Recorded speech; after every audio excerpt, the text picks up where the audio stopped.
Hello welcome friends, मेरा नाम है अभिषेक शर्मा। मैं हूं आपका ऑनलाइन ट्यूटर।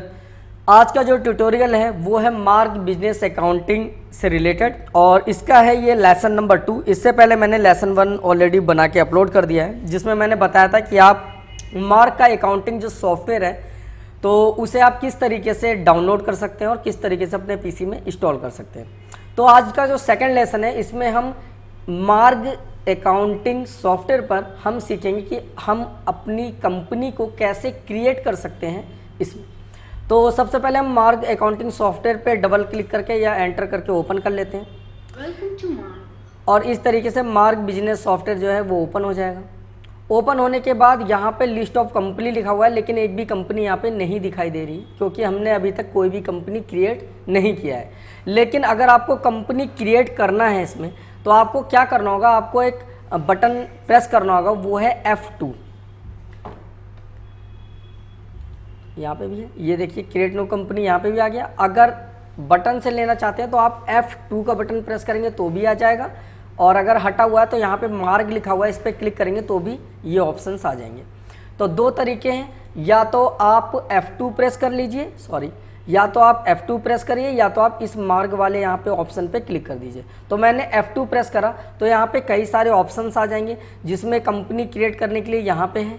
अगर कंपनी में मतलब जो कंपनी आपने बनाई उसकी सेटिंग, डिफ़ॉल्ट सेटिंग दोबारा रिस्टोर करनी है तो ये वाला ऑप्शन है। अगर आपने कंपनी में कुछ मतलब लेजर्स वगैरह या इन्वेंट्री वाउचर में कुछ करेक्शन कर रखे हैं और अपने हिसाब से उसे रिस्टोर करना है तो ये वाला ऑप्शन है। अगर आपको अपना पासवर्ड जो है वो हटाना है, जो आपने पासवर्ड पहले लगा रखा था अपनी कंपनी में, तो यहाँ का ऑप्शन है। और अगर आपको अपना पासवर्ड चेंज करना है तो ये वाला ऑप्शन है। और अगर आपको अपना कंपनी का ERP वर्जन चेंज करना है तो ये वाला ऑप्शन है।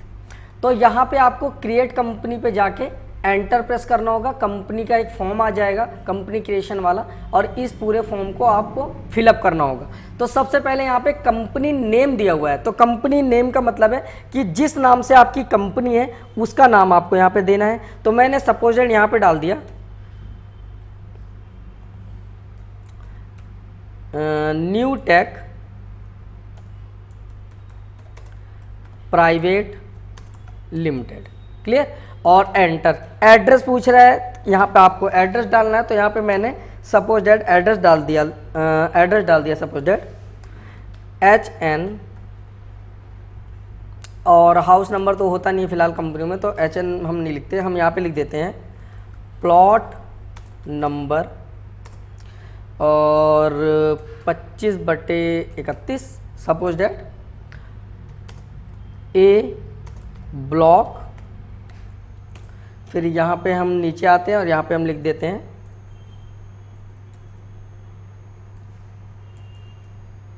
कनॉट प्लेस, मैं सपोज डेट ही डाल रहा हूँ, और यहाँ पे हमने कॉमा लगाया, यहाँ पे डाल दिया न्यू दिल्ली,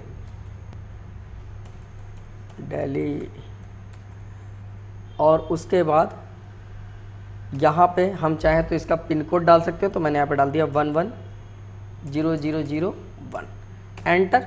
अब यहाँ पे फ़ोन नंबर पूछ रहा है तो आपको फ़ोन नंबर डालना है। सपोज या कोई सा फ़ोन नंबर डाल दीजिए, मैंने डाल दिया 1 2 3 4 5 6 7 8 9 10।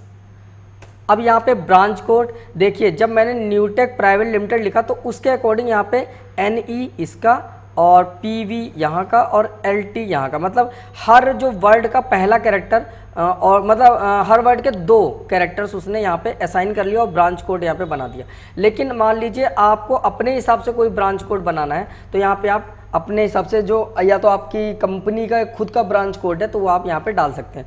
तो मैं यहाँ पे सपोज डेट मेरी मान लो कंपनी है वो दिल्ली में, तो मैंने यहाँ पे डाल दिया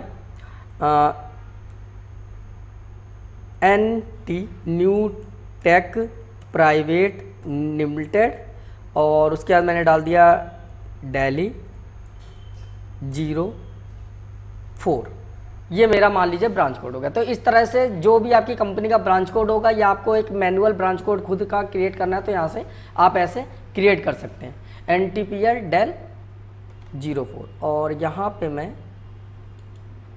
हाइपन लगा लेता हूँ ताकि मुझे पता चल जाए कि न्यूटेक प्राइवेट लिमिटेड दिल्ली 04 और एंटर करेंगे तो यहाँ पे फैक्स नंबर अगर आपके पास है या आपकी कंपनी में है तो फैक्स नंबर डालिए।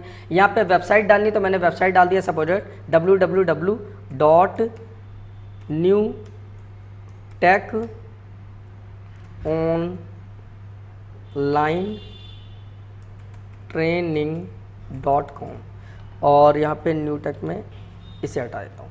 तो ये हमारी मान लो वेबसाइट है। एंटर करेंगे, ईमेल आईडी डालनी है तो सपोज जो भी आपकी कंपनी की ईमेल आईडी है वो आप डाल सकते हैं, जैसे info@ और मैं इसे सिलेक्ट करके कॉपी कर लेता हूँ, अगर कॉपी हो सकता है तो हो गया। तो ये info@newtechonlinetraining.com डाल दिया। एंटर करेंगे, यहाँ पे कह रहा है कि किस कंट्री में आप रहते हैं, उस कंट्री का आप यहाँ पे सिलेक्शन करें। सारी कंट्रियों के नाम यहाँ पे आ रहे हैं, आप देख सकते हैं। तो हमारा तो इंडिया में है भाई, तो इंडिया हमने सिलेक्शन करा। अगर आप पाकिस्तान है तो पाकिस्तान में रहते हैं तो पाकिस्तान सिलेक्शन कर लीजिए। अगर आप जिस कंट्री में रहते हैं उस कंट्री का सिलेक्शन कर सकते हैं। अब इंडिया के बाद यहाँ पे स्टेट पूछ रहा है, तो स्टेट यहाँ पे देखिए नंबर के कोड वाइज है। यहाँ पे स्टेट के कोड्स यहाँ पे एक डिफ़ॉल्ट में दिए गए हैं और यहाँ पे स्टेट के नेम है।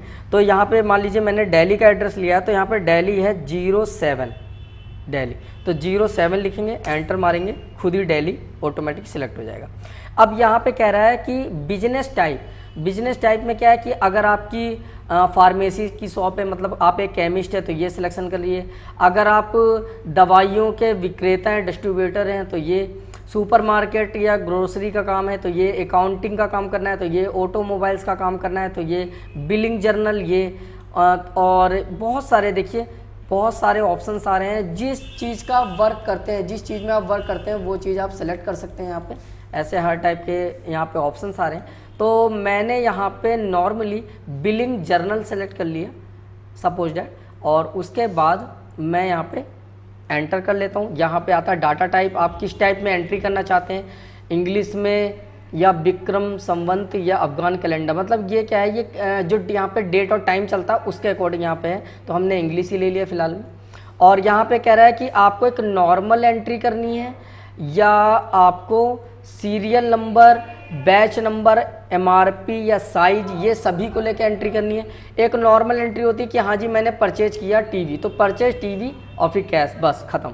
लेकिन एक होता है कि परचेज हमने किया, उसका बिल नंबर क्या है, टीवी कितनी क्वांटिटी में हमने मतलब परचेज किया, और पर पीस कितना है उसका अमाउंट, तो वो सारी चीज़ें आपको कॉन्फ़िगर कर सकते हैं। तो ये होती है नॉर्मल एंट्री। और सेकेंडरी होता है आपका मल्टीपल सारी चीज़ें आप उसमें ऐड कर सकते हैं, बहुत सारी चीज़ें। तो लोग हमेशा सेकेंडरी बैच ही लेते हैं नॉर्मली, ताकि इसमें सारे ऑप्शंस मिल जाते हैं, इसमें कई सारे ऑप्शंस आपको नहीं मिलते हैं। तो सेकेंडरी आप चॉइस करिएगा। अब यहाँ पे आता है कि आप खुद एंट्री करना चाहते हैं या किसी ऐसे फीफो में या मैनुअल, किस टाइप की एंट्री करना चाहते हैं, तो सेल्फ एंट्री मैंने यहाँ पे सिलेक्शन कर लिया जो पहले से था। यहाँ पे GST नंबर पूछ रहा है कि आप जो आपकी कंपनी है उसका GST नंबर क्या है, तो वो आपको यहाँ पे डालना होगा। तो मैंने सपोज दैट यहाँ पे जैसे दिल्ली है तो 07 है, तो मैंने यहाँ पे 07 डाल दिया। फिर मैंने यहाँ पे सपोज दैट डाल दिया ABCDE, फिर उसके बाद मैंने यहाँ पे लिख दिया 1, कैपिटल में लिखना था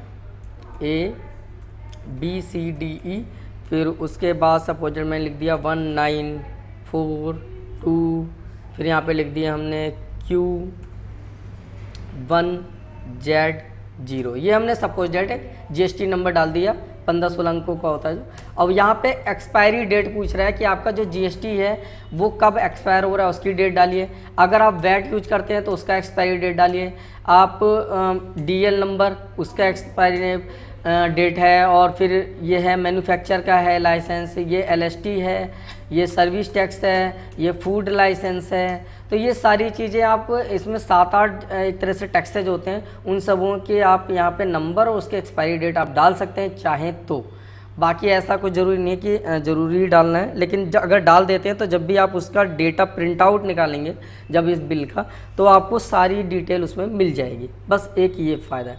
अब यहाँ पे क्या है कि यहाँ पे ये वाला जो ऑप्शन है इसमें ये पूछ रहा है कि आप की जो कंपनी है उसका लोकेशन क्या है, तो यहाँ पे आपको लोकेशन डालना होता है। तो यहाँ पे जो भी लोकेशन आपको मतलब जिस लोकेशन में आपकी कंपनी है वो लोकेशन आप यहाँ पे डाल दीजिए। तो मैं दिल्ली में हूँ तो वहाँ का लोकेशन मैंने यहाँ पे डाल दिया।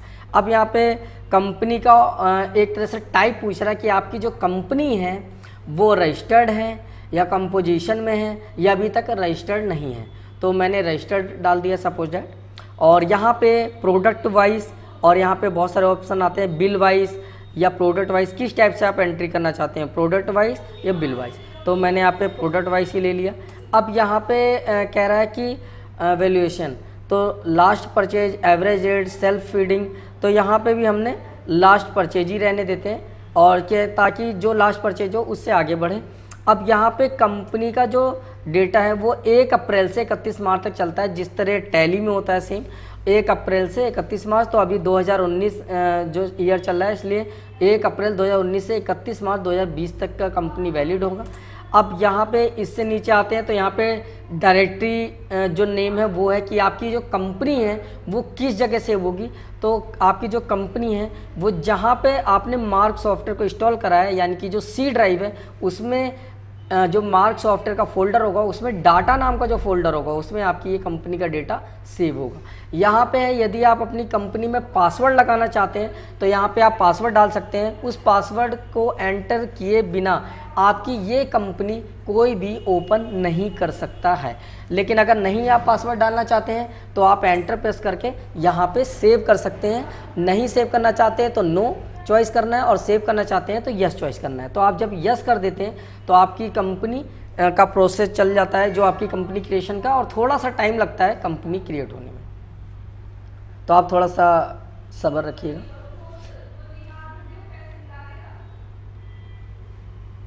अब यहाँ पे देखेंगे तो आपकी लिस्ट ऑफ कंपनी का नाम आ गया है। अब इस तरीके से, और यहाँ पे ये ब्रांच कोड आ रहा है और यहाँ पे कंपनी का नाम आ रहा है। जब आप इसे एंटर प्रेस करते हैं तो यहाँ पे बहुत सारे ऑप्शन आते हैं, mark gateway, file maintain, backup, restore, new financial year, delete financial year या एरर चेकिंग। तो यहाँ पे बहुत सारे ऑप्शन आते हैं। जैसे मार्क गेटवे पे आप जब एंटर करते हैं तो ये देखिए इस तरीके से मार्क गेटवे पे जाते ही आपकी कंपनी है वो इस तरह से ओपन हो जाती है। और कंपनी में यहाँ पे बिलिंग, रिटेल, पेमेंट, रिसिप्ट, यहाँ पे ये सारे वाउचर्स आ जाते हैं। और यहाँ पे मास्टर, लेजर क्रिएशन है, और आपको ग्रुप क्रिएट करना है या इन्वेंट्री क्रिएट करना है, तो ये सारे ऑप्शन यहाँ पे आपको मिल जाते हैं। तो नेक्स्ट जो वीडियो होगा उसमें मैं आपको इन्वेंट्री, अकाउंट या लेजर जो क्रिएशन है वो कैसे करें वो मैं आपको बताऊँगा। फिलहाल नॉर्मली यहाँ पे वाउचर बने होते हैं, लेकिन अगर आपको लेजर या अकाउंट या आपको इन्वेंट्री ये सब क्रिएट करना हो तो कैसे क्रिएट करेंगे तो उसे हम सीखेंगे नेक्स्ट वीडियो में। तो उम्मीद करता हूँ आपको समझ में आया होगा कि किस तरीके से आप मार्क सॉफ्टवेयर में कंपनी को क्रिएट कर सकते हैं और किस तरीके से आप उसके अंदर ओपन करने के बाद जो भी आपको ये इंटरफेस या मतलब इसके ओवरव्यू है वो मैंने आपको दिखा दिया है कि आप किस तरीके से जो कंपनी क्रिएट कर लेंगे तो आपको क्या क्या चीज़ देखने को मिलेगा। बाकी अगर आपको कंपनी अपनी बंद करनी है, क्लोज करनी है, तो आप एस्केप का बटन दबाइएगा। एस्केप जब बटन दबाते हैं तो यहाँ पे एग्जिट का ऑप्शन आ जाता है। नहीं आ रहा है फिलहाल। अगर नहीं आता तो आप यहाँ पे एग्जिट का यहाँ पे ऑप्शन है और यहाँ पे भी है, तो इस पर आप क्लिक करते हैं तो भी आप एग्जिट हो जाते हैं। और फिर दोबारा एस्केप दबाएंगे तो यहाँ पे आ रहा है श्योर टू क्विट। अब यहाँ पे यस या नो का ऑप्शन आता है, तो यस कर देंगे तो कंपनी यहाँ से एग्जिट हो जाएगी। तो इस तरीके से हमने मार्क सॉफ्टवेयर पे कंपनी क्रिएट करना सीखा है। अब नेक्स्ट वीडियो में मैं आपको बताऊंगा कि आप किस तरीके से उसमें इन्वेंट्री या वाउचर या लेजर क्रिएट कर सकते हैं। बाकी मिलते हैं आपसे न्यू वीडियो के साथ, तब तक के लिए बाय बाय, टेक केयर।